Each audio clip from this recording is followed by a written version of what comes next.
ওই জায়গায় গিয়ে তো আইন কোনো প্রয়োগ হচ্ছে না, তাহলে আমাদের উপরে কেন বারবার আইন প্রয়োগ করা হবে? তাহলে কি এখন আমরাও কি সেই আচরণ বিধিমালা আইন কানুন ভঙ্গ করা শুরু করবো? আমরা তো সেটা করতে পারবো না। আর আমরা দেখছি যে ছাত্রদের যারা ক্যান্ডিডেট তারা এখন কমিটমেন্ট দিচ্ছেন, শিক্ষার্থীদের উদ্দেশ্যে সুন্দর সুন্দর ইশতেহারের ফুল জড়িয়ে দিচ্ছেন, কিন্তু একটা করুণ বাস্তবতা যেটা শিক্ষার্থীদের উদ্দেশ্যে বলতে চাই, তাদের জানানো উচিত যে ওনারা কিন্তু ছাত্র সংসদ নির্বাচনের পক্ষে ছিলেন না। আবারও বলছি, বাংলাদেশ জাতীয়তাবাদী ছাত্র দল আজকে যে ডাকসু নির্বাচন হচ্ছে, ওনারা এই ডাকসু নির্বাচনের পক্ষে ছিলেন না।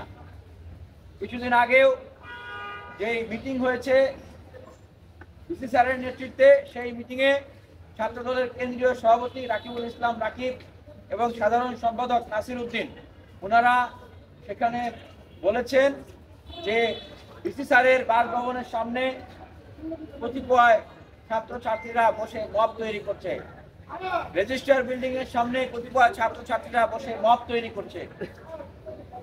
এই যে ডাকসু নির্বাচনের দাবিতে আমাদের অনশন এবং অবস্থান, সেগুলোকে তারা বলছে মব তৈরি করতে, এবং তারা ডিসি স্যারের প্রতি আহ্বান জানিয়েছে, স্যার এই ধরনের মব যারা তৈরি করেছে তাদের বিরুদ্ধে ব্যবস্থা নিতে হবে। যারা ডাকসুর এই আমরণ অনশন আন্দোলনকে মব বলেছে, যারা ডাকসুর এই আন্দোলনে আমরা যারা আন্দোলন করেছি আমাদের বিরুদ্ধে বিশেষ স্যার মাননীয় বিসি স্যারকে ব্যবস্থা নিতে বলেছেন, ওনারা আজকে শিক্ষার্থীদেরকে ডাকসু নির্বাচনের ইশতেহার দিচ্ছেন, কমিটমেন্ট দিচ্ছেন। এই বিষয়টা শিক্ষার্থীদের জানা উচিত। একদিকে বলছেন ওনারা নির্বাচিত হলে বিশ্ববিদ্যালয়ে guest of honour room culture থাকবে না, অন্যদিকে জুলাই অভ্যুত্থানের কমিটমেন্টকে ব্রেক করে ওনারা শিক্ষার্থীদেরকে আতঙ্কিত করে হলগুলোতে ওনারা কমিটি দিচ্ছেন। ওনারা